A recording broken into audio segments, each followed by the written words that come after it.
Silver's price is about to go to the moon.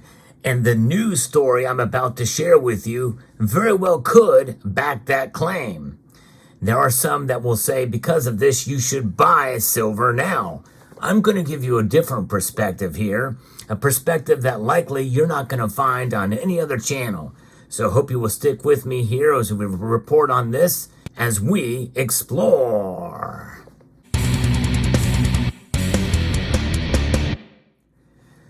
There's been a lot of good news for silver this year so far. It's been performing in the range of 18 to 20% gains in the last couple of months.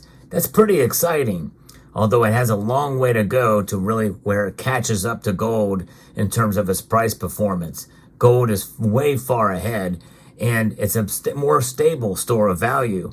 There's been a lot of volatility in the silver market, and we're likely not going to see that end anytime soon. But what I'm going to share with you, I think will be encouraging for those of you who have been frustrated about silver for so long. And why the advice to buy silver now is not really the best approach that you should take, considering what you're about to hear. And we'll get into that in a moment. I'm going to be reporting to you from Kitco and Bloomberg about new data that has just been released from the World Silver Survey. Now, this is a publication that is produced by the Silver Institute, and this comes out of a United Kingdom-based research firm, Metals Focus. Now, I'm going to get into a little bit to these sources in a moment because they are biased. That's right. They have an agenda too. And there are other data that may complement and contradict some of the information I'm about to share with you.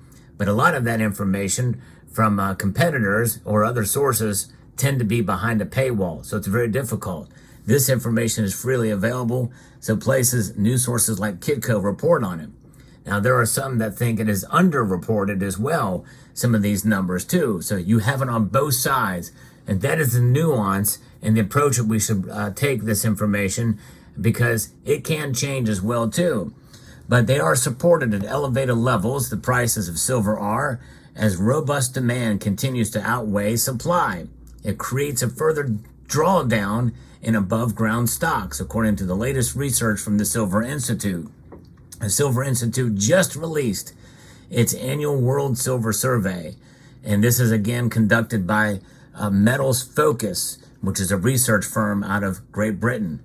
Metals Focus noted that industrial demand continues to dominate the silver market and is expected to hit another record high this year, rising 9% to 710.9 million ounces, propelled by the solar sector as silver demand for photovoltaics solar panels rises 20% to 232 million ounces. That's big.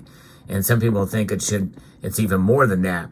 But you think about it, what about this PV photovoltaics? Because we've heard even recently that it has not been as much as they had expected. Well, this new report is showing exactly the opposite.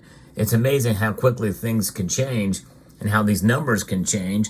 But that is pretty amazing, which means that it should put pressure on supply, and it is, especially when we're seeing places like India and even China to some degree, although that's not been substantiated, seeing an increase in silver demand there.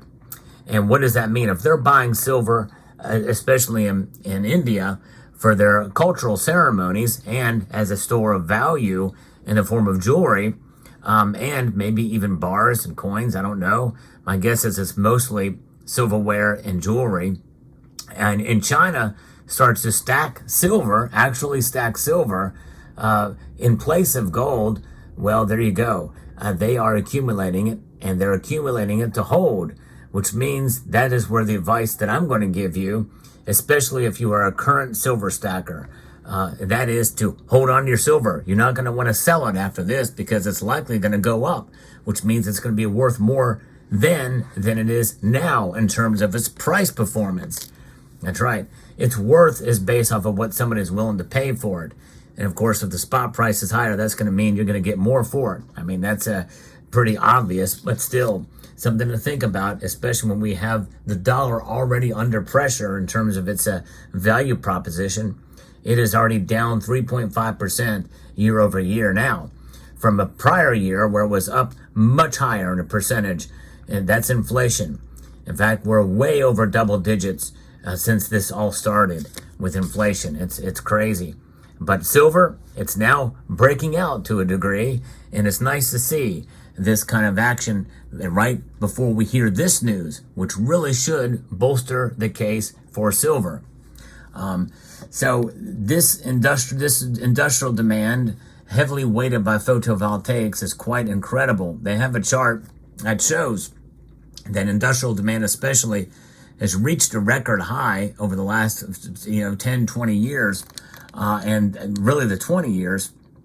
And this deficit is something that very well could continue as we see these other factors even shrink a bit, such as investment demand, which is really hedging. Those of us who are stacking, there's not as much buying, believe it or not. I think maybe people are nervous. Who knows what's going to happen? So Metals Focus also sees jewelry fabrication rising by 4% to 211.3 million ounces, and silverware is up 7%, which bolsters the case, especially with Indian demand, and that's up 7% to 58.8 million ounces. The precious metals research firm forecasts disappointing investment demand, with physical bar and coin purchases dropping by 13% to 212 million ounces this year. So people are not buying right now, not nearly as much. But I would say that if you're not going to buy, hold on to what you have. If you are a new stacker, weigh your options, shop around, proceed cautiously, find the best deal. And what do I mean by proceed cautiously? Proceed with the notion and the idea and the possibility that yes, even though there's a lot of bullish factors for silver, we could all be wrong in terms of its price. Why? Because we really don't know. We have seen silver do a 180, completely just go in the opposite direction of what most analysts predict where it should go. And in times like this, we have to be especially careful because everybody is bullish on silver, including myself. I made a prediction that silver would reach $28 this year, which is a bullish prediction, which is the same prediction I had last year, and I've had other bullish predictions that did not come true. This is the first year where it has. We have exceeded that now, at least as of the recording of this video. Who knows, maybe by tomorrow it'll be back down below $28. We really don't know. That's just it. We could see a pullback before it starts to rise again. We're meeting incredible resistance at this $30 level. We're seeing it getting smacked right back down, and it's going to be a tough road to get above $30. It has not gotten there yet. It came very close briefly for a time, but never really made it. And so that is the kind of the environment we find ourselves in. Although investors continue to shy away from the silver market, demand continues to overwhelm supply in other areas. It's expected to see a deficit of 215.3 million ounces, the second largest deficit in more than 2 decades. Total global silver demand is expected to rise to 1.219 billion ounces. That's an increase of 2% from last year in their projection. Now, of course, when you think about that, what is that? That is, they obviously are looking at a lot of different factors there, but just, and it boils down to modeling. They also have to model economic conditions in China and India and other places, and in the United States, where that demand is going to come from. If we start to see a recession, watch out, because that could blow all of this up. And we could see silver demand plummet, especially if people can't afford to buy the new phone, computer electronics, and the like, even with increased solar demand, which is largely, and in many cases, either mandated by or incentivized with huge tax incentives for agencies, local governments, businesses, and the like. In other words, trying to make PV and green energy recession-proof. And we're already starting to see all these mandates kind of backfiring in terms of EVs, electric vehicles. That has fallen by the wayside to a degree. There's still a lot of electric vehicle demand, but not nearly as much as before. I think that's going to be replaced by hybrid and plug-in hybrid demand down the road, which uses almost as much silver as the regular EV vehicles as well. So there's a lot of nuance here, a lot of things that can affect it. There's a lot of moving parts in the silver market. Now, Philip Newman, who had an interview with Kitco, he is the founding partner of Metals Focus. He said that deficits are starting to matter as above ground stocks continue to get depleted. He added that in a world of continuous deficits, higher prices will be needed before the stocks are released into the marketplace. Now, where are they getting these above ground stocks? They're getting it from you selling your silver, and not just in terms of coins, rounds, and bars, which some of that stuff very well could be sent to refineries to be sucked into the industrial market, but any silverware you have, any jewelry you have, anything you sell as scrap will be sucked right back in, which means that it's going to meet that demand. If you want to keep prices up, hold on to your silver. Don't sell it. You're not going to want to sell it in any form, because some people will even take an old school libertad like this, which now essentially does have some numismatic value. These things are going for a hot mess these days in terms of price, it seems. I can't find them very cheap anywhere. I got these when they were much cheaper. This is another reason why I'm glad that I didn't sell this silver when I bought it for around $7, $8 an ounce. No way. But that means that, that the less silver they have in order to take for their industrial demand, that's going to cause the price to go up. That's something to think about. And if you are a buyer of silver, I think this is the time to really think about it. If you're a new stacker, to just stack the weight.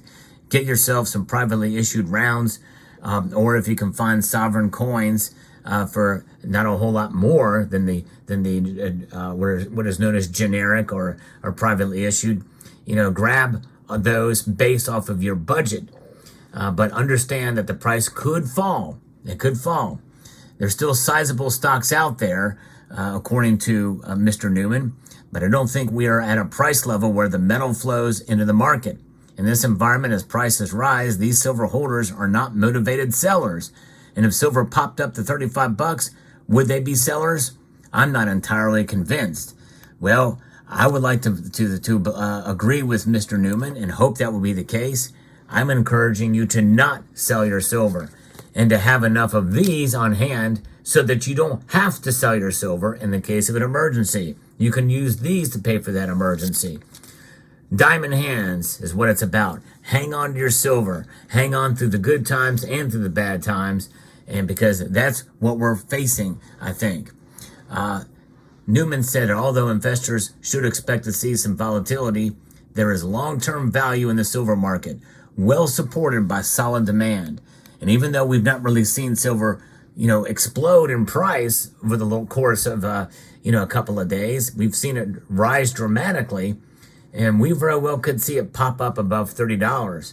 I don't know. We really just don't know. There's going to be some strong resistance there, but this news gives us some hope that could happen.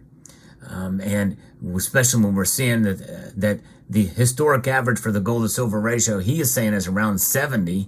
Even as silver begins to outperform gold, the ratio remains fairly elevated, holding above 83.